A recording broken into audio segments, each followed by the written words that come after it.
बिहनिया बिहनिया ले खा पी लेथे बोरे बासीला और दबाथे भैया वो फटफटीला फट फट फट फट और दब निकल जाते। कभो उहाँ ले आथे तो 1 क्विंटल धान ला बेच देते, कभो नहारी ले बेच देते, कभो पैसा धरेज का दाई कह के मांगे लागथे और नहीं देवो तो मार गाड़ी के उपतान और झगड़ा मता देथे।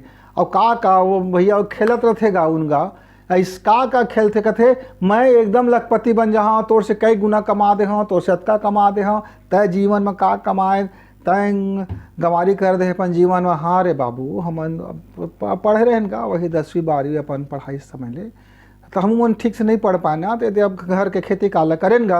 अब हमन सोचेन भाई हम जीवन में ये खेत जोता था नांगर जोता बन गए गा, ये नगर जोता मुल लइका मत रहे, कुछ पढ़ लिख जाती बाबू, कुछ बन जाती, कुछ धंधा पानी खोल लेती या कुछ नौकरी चाकरी कर लेती। आजकल तो सरकार बड़े बड़े कतका कंपनी भी खुले खुले हैं ना।